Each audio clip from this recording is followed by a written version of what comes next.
Alright guys, तो finally यहाँ पे सोलो लेवलिंग का एपिसोड नंबर 4 आ चुका है। अब जैसे कि आपको याद होगा कि लास्ट एपिसोड में जिनवो हाफजोंग स्टेशन के अंदर गया था एक डंजन के अंदर, और वहां पे आने के बाद उसका सामना कुछ गॉब्लिन्स से हुआ था। उन गॉब्लिन्स को हराने के बाद यहाँ पे एक काफी खतरनाक स्टील फैंग वाला लाइकन आ गया था, और ये सच में काफी ज्यादा खतरनाक था, जिसने जिनवो का हथियार भी तोड़ दिया था। इतना तो आपको याद ही होगा, है कि नहीं? तो अगर आपने पहले के 3 एपिसोड्स नहीं देखे तो वो मेरे चैनल पे है ऑलरेडी, उनकी लिंक आपको डिस्क्रिप्शन में मिल जाएगी या फिर मैं आई बटन में उनके लिंक्स दे दूंगा। इसके अलावा अगर आप ये फुल एपिसोड देखना चाहते हैं तो मैंने टेलीग्राम चैनल पे ऑलरेडी डाल दिया है, उसकी लिंक भी आपको डिस्क्रिप्शन में मिल जाएगी। तो चलिए फिर ये वीडियो शुरू कर लेते हैं और बाकी बातें वीडियो के एंड में कर लेंगे। एपिसोड की शुरुआत में हमें यहाँ पे फिर से स्टील फैंग वाले लाइकन का सीन दिखाया जाता है। उसको देख के पहले तो जिनवो काफी ज्यादा डरता है, और उससे डरते वक्त जिनवो को यह एहसास होता है कि उसकी बॉडी काफी ज्यादा लाइट फील कर रही है, और ऐसा लगता है कि अब वो थोड़ा ताकतवर हो चुका है, जिस वजह से वो शायद इस लाइकन का सामना अपने हाथों से भी कर सकता है। यहाँ पे वो एक ही मुक्के में इस लाइकन को उड़ा देता है, और भाई ऐसा लगता है कि उसकी स्ट्रेंथ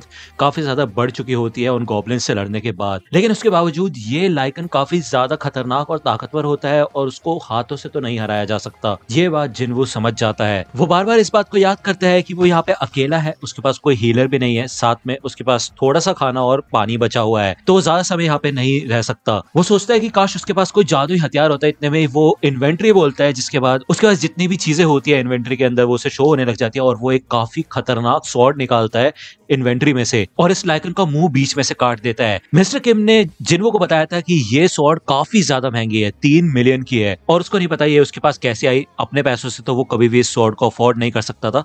कुछ नोटिफिकेशंस आते हैं कि जिनवो यहाँ पे लेवल अप हो चुका है। तभी यहाँ पे 2 और लाइकन आ जाते हैं, और इनमें से एक लाइकन इस स्वॉर्ड को पकड़ लेता है, लेकिन इस स्वॉर्ड को वो तोड़ नहीं पाता। जिसके बाद यहाँ पे जिनवो थोड़ा साहस लेके आता है, और अपनी पूरी ताकत का इस्तेमाल करके वो इस लाइकन का पूरा सर बीच में से काट देता है। वो यहाँ पे इन लाइकन्स को उस गॉड से कंपेयर करता है, और वो देखता है कि यार मतलब उस गॉड के सामने तो ये बीस्ट कुछ भी नहीं है, इनकी कोई औकात ही नहीं है उसके सामने। तो ये एक बीस्ट बचा होता है और यहाँ से भाग जाता है ये लाइकन, ठीक है ना। जिसके बाद हमें दिखाया जाता है कि जो जिनवो का स्टेटस होता है वो लेवल 2 पे आ चुका होता है, और धीरे धीरे करके उसकी स्ट्रेंथ वगैरह बढ़ रही होती है, ठीक है ना। वो ये नोटिस करता है कि पहले तो वो नॉर्मल जब स्ट्रेंथ ट्रेनिंग वगैरह कर रहा था तो उसकी एबिलिटीज इतनी ज्यादा तेजी से नहीं बढ़ रही थी जितना अभी लड़के बढ़ रही हैं।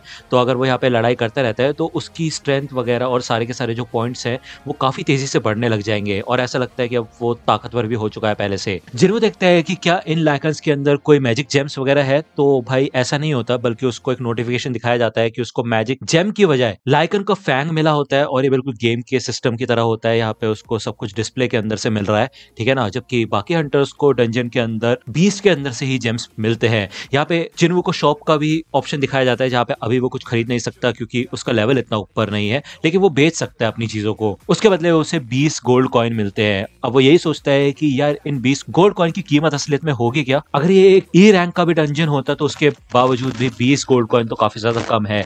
उसे ये बात पता होती है कि अगर उसको एक बार टेलीपोर्टेशन स्टोन मिल जाएगा तो यहाँ से बच के भाग सकता है, क्योंकि इस डंजन के बॉस को हराना काफी ज्यादा मुश्किल भी हो सकता है ना। लेकिन अगर वो ऐसे लेवल अप होता गया और भी ज्यादा ताकतवर बन गया तो शायद वो उसका सामना कर पाए, लेकिन उसे ये नहीं पता है कि उसे ये टेलीपोर्टेशन स्टोन मिलेगा कहाँ से। तभी हमें यहाँ पे दिखाया जाता है कि काफी सारे लाइकन्स इधर आ जाते हैं भाई, तकरीबन 30 लाइकन्स इधर होते हैं, और जिनवो फिर से इन लोगों से लड़ने के लिए तैयार होता है, और वो डरता नहीं इस बार। उसके पास काफी अच्छा हथियार होता है, जिसके बाद वो एक के बाद एक इन सबको स्लाइस करना शुरू कर देता है। वो याद करता है कि वो एक हंटर क्यों बना था, अपनी मॉम के मेडिकल बिल्स को पे करने के लिए और अपनी सिस्टर को सपोर्ट करने के लिए। वो एक बार तो मर ही चुका है, तो उसको अब तो बिल्कुल भी डर नहीं लग रहा है, ठीक है ना। जिसके बाद यहाँ पे वो काफी जोश में आ जाता है और इन सब के सब लाइकन्स की वाट लगा के रख देता है। जिसके बाद उसे एक टाइटल मिलता है वुल्फ असैसिन। उसके स्वॉर्ड की हालत भी इधर खराब हो गई होती है, और वो यही सोचते हैं कि चाहे कितना भी ताकतवर वेपन हो, लेकिन एक बार डंजन में लड़ाई पे इस्तेमाल होए तो उसकी हालत भी खराब हो सकती है। इधर काफी सारे नोटिफिकेशन आ चुके होते हैं कि जिनवो का लेवल अप हो चुका होता है, और उसको 34 वुल्फ फैंग मिले होते हैं, 2 वॉन डैगर्स मिले होते हैं, और एक ट्रैवलर क्लॉक मिला होता है। साथ में ही उसको टेलीपोर्टेशन स्टोन भी मिल चुका होता है। अब वो यहाँ पे ये डिसाइड करता है कि उसको यहाँ पे रह के लड़ना चाहिए या फिर उसको घर वापस चले जाना चाहिए। थोड़ी देर सोचने के बाद वो यही डिसाइड करता है कि वो लड़ेगा, और शायद उसको इससे बेहतर मौका नहीं मिलेगा लेवल अप करने का और ज्यादा ताकतवर बनने का, ठीक है। दूसरी ओर हमें जूही का सीन दिखाया जाता है। उसको हंटर एसोसिएशन कांटेक्ट करती है और बताती है कि एक डंजन ब्रेक हो चुका है और बीस्ट ने काफी ज्यादा तबाही मचा दी है। जूही यहाँ पे अपने ऊपर इस चीज का इल्जाम लेती है क्योंकि उसने जाने से मना कर दिया था, इसी वजह से ऐसा हुआ शायद, और वो अपने ऊपर ब्लेम लेती है। भले उसको लेना नहीं चाहिए लेकिन वो लेती है। उसको बताया जाता है कि हमारे पास हीलर्स की कमी कमी है तो प्लीज तुम यहाँ पे आ जाओ। वही दूसरी ओर जिन्वो एक के बाद एक काफी खतरनाक मॉन्स्टर्स को हराना शुरू कर देता है और धीरे धीरे करके उसका लेवल काफी ज्यादा खतरनाक हो चुका होता है।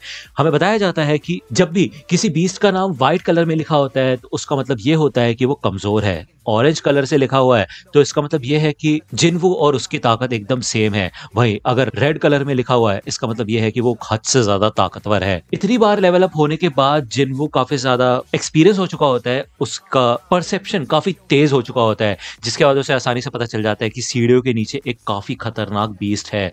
उसका स्टेटस जो होता है वो लेवल 15 पे पहुंच चुका होता है और कितनी भी मेहनत कर ले अब वो उसका लेवल काफी देर से नहीं बढ़ा है। उसकी स्वॉर्ड भी ज्यादा देर नहीं चलने वाली, लेकिन उसके बावजूद वो नीचे आता है। यहाँ पे स्टेशन में पानी भरा हुआ होता है और वो ये कहता है कि मेरे हिसाब से तो यहाँ पे इतनी लंबी सीढ़ियां नहीं थी और ऐसी हालत नहीं थी स्टेशन की। तभी यहाँ पे इस पानी के अंदर से एक बीस्ट निकलता है और जिन्वो की स्वॉर्ड भी तोड़ देता है। यहाँ पे ये बीस्ट सामने आता है और इसका नाम ऑरेंज में लिखा होता है, ब्लू वेनम फैंग कसाका। कसाका यहाँ का बॉस होता है और उसकी जो ये स्किन या फिर मैं कहूँ स्केल्स इतने ज्यादा आर्मर्ड होते हैं कि इन स्केल्स की वजह से जिन्वो की इतनी खतरनाक स्वॉर्ड भी टूट चुकी होती है। वो पहले से काफी कमजोर थी लेकिन फिर भी टूट चुकी होती है। तो यहाँ पे जिन्वो किसी तरह उसको डैमेज पहुंचाने की कोशिश करता है, लेकिन कसाका यहाँ पे काफी ज्यादा खतरनाक होता है और इतना खतरनाक होता है कि वो यहाँ पे जिन्वो को पटक पटक के मारता है। लेकिन जिन्वो का कॉन्फिडेंस यहाँ पे काफी ज्यादा बढ़ चुका है, वो यहाँ पे हारने नहीं वाला और वो अपने आप को मोटिवेट करता है इधर कि वो ऐसे पड़ा नहीं रह सकता, ये जिंदगी जो चल रही है उसकी बेकार सी। जहाँ पे उसको weakest Hunter of all Mankind का टाइटल दिया गया था, यानी कि पूरी इंसानियत का सबसे कमजोर हंटर, तो उसको ये चीज चेंज करनी होगी।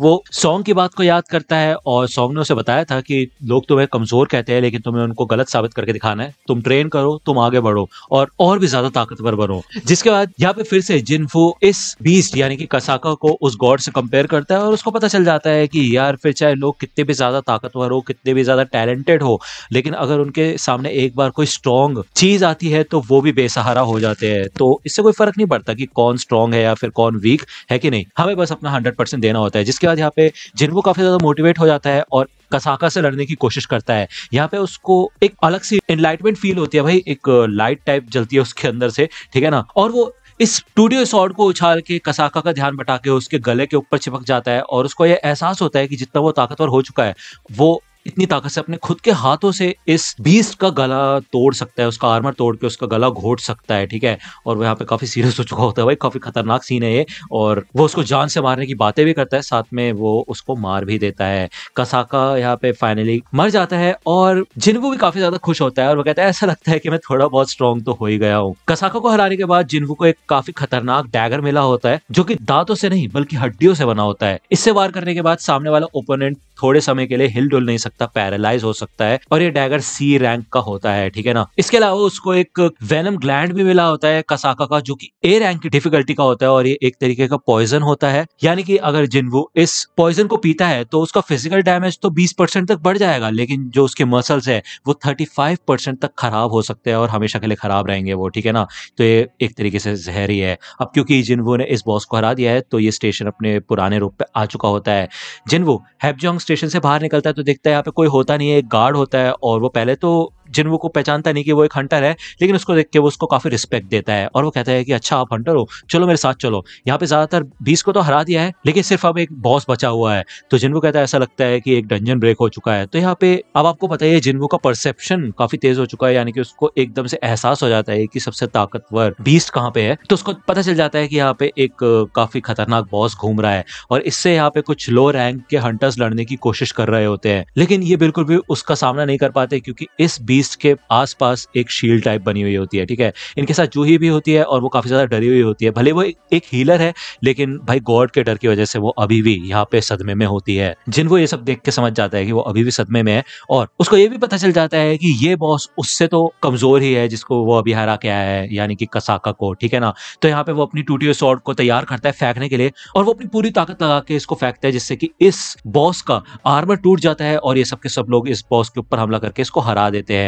भले ये सब के सब लोग पहले तो अपने ऊपर क्रेडिट लेते हैं, लेकिन इनमें से एक बंदा होता है और वो कहता है कि इतने समय से तो हम इससे लड़े ही रहे थे, एकदम से ऐसा क्या हो गया कि भाई इसका आर्मर टूट गया। और इसके अलावा यहाँ पे कुछ चीज उड़ती हुई आई थी, वो देखता है ये टूटी हुई स्वॉर्ड होती है यहाँ पे और वो गार्ड से पूछते हैं कि हे तुम्हें पता है ये स्वॉर्ड किसने फेंकी यहाँ पे। तो वो गार्ड कहता है कि वहां पे एक लड़का था। तो ये सोच के यहाँ पे ये बंदा डर जाता है कि यहाँ पे एक हाई रैंक का हंटर था क्या अभी जो कि इधर आया था, और जिन्वो इधर से जाने लगता है और वो ये सोचता है कि मैंने सोचा नहीं था कि वो एक ही सिंगल अटैक में मर जाएगा। हो सकता है कि वो इतनी समय से लड़ रहे थे तो उससे वो कमजोर हो गया हो, लेकिन जूही ने यहाँ पे जिन्वो को देख लिया होता है। तो ये एपिसोड काफी ज्यादा कमाल का था। यहाँ पे हमें काफी सारी कमाल की चीजें देखने को मिली है, जिन्वो की ताकत देखने को मिली है, और काफी अच्छा लग रहा है ये देख के कि जिन्वो अब पहले की तरह डरपोक नहीं है।